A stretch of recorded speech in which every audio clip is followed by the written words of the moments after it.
fans de laine, dans ce tuto je vais vous expliquer comment lire une étiquette d'une pelote de laine. Ici j'ai plusieurs pelotes différentes et les indications marquées sur ces pelotes ne sont pas toutes les mêmes. Alors je vais vous expliquer un petit peu comment s'y retrouver. Je vais commencer par cette pelote-ci. C'est une pelote assez ancienne. Moi, elle me vient de ma maman. Je me demande si ma maman elle-même ne l'avait pas déjà héritée de quelqu'un d'autre. Elle est toujours pas tricotée, quand même. Mais on a déjà fait plusieurs projets avec ces pelotes-là parce qu'on en a eu énormément. Alors, tout d'abord, vous avez la marque ici. C'est une Nevada. Et c'est une combossette. C'est le type de laine, c'est sa spécificité, on va dire ça comme ça, son sous-nom. Ici, celui-ci, la marque c'est DMC et c'est une Mambilo. C'est le fait d'avoir le nom, ça vous permet de retrouver quand dans un modèle, on vous dit d'utiliser par exemple de la laine Mambilo, ça vous permet de les retrouver. Ici, c'est Schachenmayer, très facile à dire. Hein. C'est une Regia. Et alors ici, en plus, il précise, c'est une Baby Smile, c'est-à-dire que c'est une laine spéciale pour tout petit, pour la layette. Donc ça, c'est vraiment important de vérifier quand vous faites de la layette que vous utilisez bien une laine spécifique pour enfants parce que ce sont des laines qui sont traitées avec des produits spécifiques qui ne sont sans danger pour les tout petits, pour la peau des tout petits. Que les laines classiques ne sont pas toujours traitées avec des bons produits pour leur peau. Donc ici, une Baby Smile, donc. Celle-ci, c'est Go Made et c'est Bohème Velvet Double. C'est le nom de la laine, donc. De nouveau, Schachenmayer. Et cette fois-ci, c'est une Catania originale. Et enfin, la dernière que j'ai ici, c'est une Allison émaillée. C'est la variété Sequin. Alors, ça, c'est le premier truc. Vous trouvez le nom sur vos pelotes. C'est pas toujours hyper important, mais dans certains cas, c'est bien de connaître le nom de vos pelotes pour pouvoir les retrouver. Après, pour pouvoir savoir avec quoi votre laine est faite, vous allez devoir regarder ici. Dans ce cas-ci, c'est marqué là. Donc, c'est 52% de laine vierge et 48% d'acrylique. Sur toutes les laines, vous avez d'office cette indication, mais il faut parfois la chercher. Ici, c'est une 100% coton. Celle-ci, c'est une 100% polyester. Ce n'est pas toujours écrit au même endroit. Ici, c'est une 75% de laine vierge et 25% de polyamide. Une 100% coton. Et ici, c'est marqué en grand, 98% d'acrylique et 2% de polyester.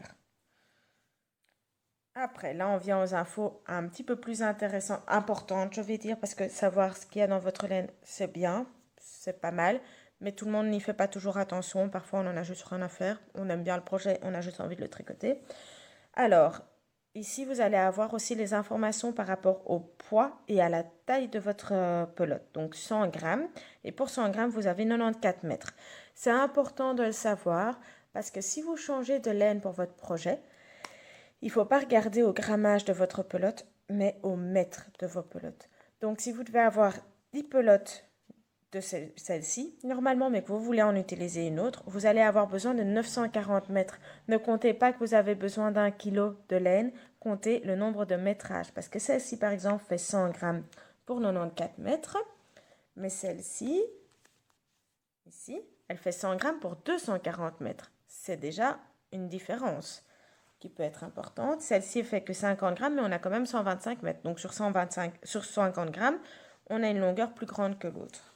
Celle-ci, c'est aussi noté sur tous, 25 grammes pour 105 mètres.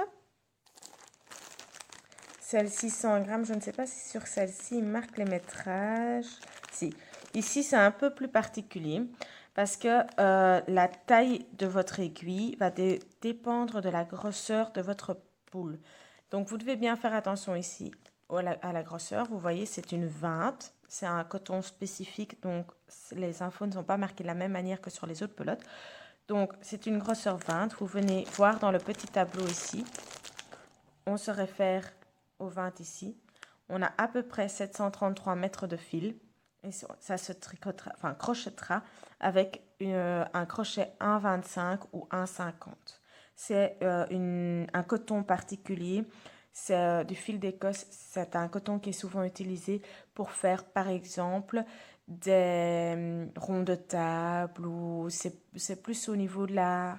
Je ne trouve plus comment ça s'appelle maintenant, mais C'est pour faire des petits ouvrages beaucoup plus précis, beaucoup plus fins et beaucoup plus raffinés. Donc sur celle-ci, vous verrez tout ça ici. S'il était marqué 30 ici, j'aurais regardé au numéro 30 ici. Voilà. Et alors, tant qu'à faire, autant terminer donc ma pelote. Ici, vous voyez les indications de lavage qui peuvent être très, très importantes parce que si vous ne suivez pas les indications comme il faut, vous risquez de laver votre ouvrage avec une eau trop chaude et de ne plus avoir d'ouvrage. Donc, faites bien attention aux indications de lavage. Celle-ci, c'est une très facile d'entretien, comme vous voyez. Alors, sur les autres pelotes, qu'est-ce qu'on trouve d'autre?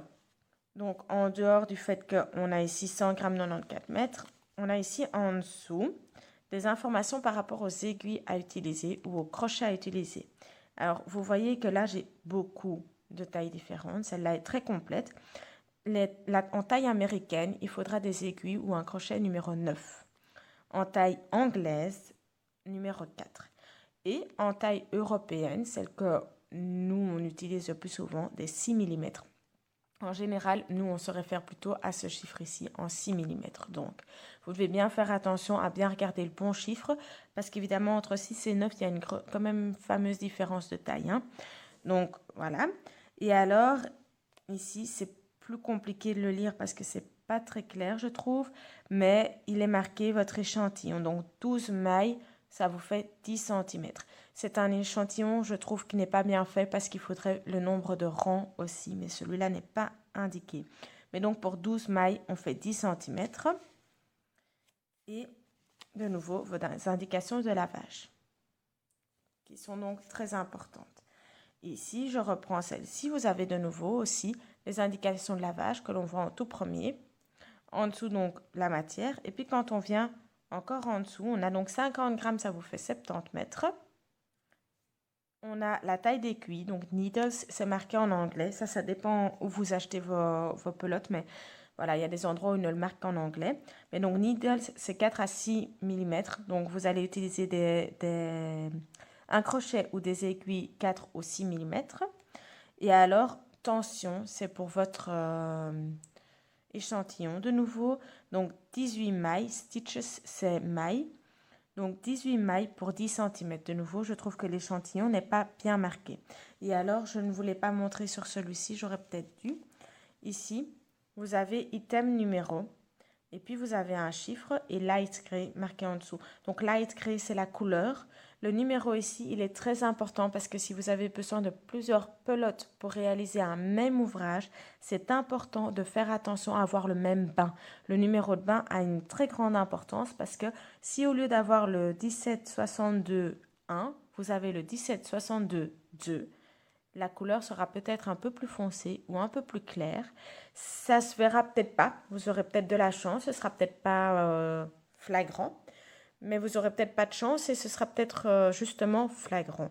Donc, ça m'est déjà arrivé, moi, de changer en cours d'ouvrage de pelote sans faire attention au bain.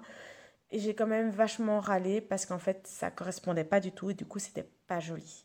Donc, faites bien attention à ça. Et puis, vous avez les indications par rapport au fabricant. Alors, sur cette pelote-ci, les bains, ils sont marqués ici. Donc, la couleur et le bain, je les trouve mal faites parce que je ne sais pas lequel des deux est la couleur, lequel des deux est le bain. Mais c'est à ça qu'il faut se référencier. Alors, sur la Catania, vous avez donc de nouveau vos infos ici pour le lavage. Ici, il est marqué que c'est lavable en machine. C'est bien quand c'est précisé, c'est pratique. On utilise des aiguilles 2,5, 3,5. En US, c'est 2,4, mais nous, en général, on lit 2,5, 3,5. Le crochet, c'est la même taille. Vous avez une indication supplémentaire sur celle-ci, c'est le petit 2, qui vous indique que c'est une laine fine, mais ce n'est pas le plus fin qu'il existe non plus.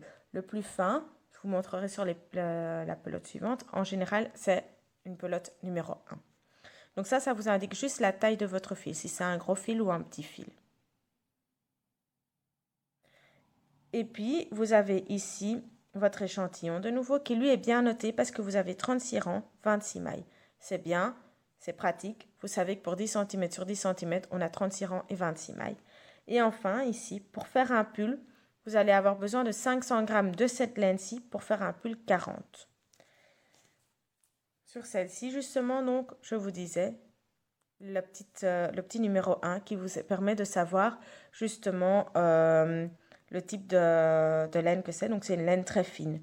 Vous avez les indications de lavage ici au-dessus qui sont marquées pour les Européens et pour les non-Européens. Ici, l'indication de vos aiguilles, donc 2-3 mm pour l'aiguille, le crochet. Votre échantillon ici en dessous. Ici, ce que vous pouvez faire avec votre pelote de 25 grammes. Donc, vous pouvez faire une petite paire de chaussettes avec une pelote de 25 grammes. Et alors, ici, les indications pour si vous voulez tricoter la layette en 6 mois. Vous pouvez faire un pull avec 130 grammes de laine, des chaussettes avec 15 grammes, un bonnet avec 20 grammes. Donc, ça vous donne aussi les indications. Et puis ici, en dessous, comme je vous avais dit, donc la taille, les tailles en européen, les tailles en américain. Et la dernière ici, c'est les mêmes indications. Donc, de nouveau, si elles sont lavables ou pas, on ne voit pas très bien, mais comment est-ce qu'on peut la laver, la taille de vos aiguilles ou crochets, votre échantillon qui est bien noté et combien de grammes de laine pour un pull taille 40. C'est pas toujours montré pour un pull taille 40, c'est pas toujours montré tout court. C'est à peu près toutes les infos que vous devez savoir. Donc, j'espère que c'était clair, j'espère que ça vous a un peu éclairé et j'espère vous voir à mon prochain tuto. Ciao, ciao!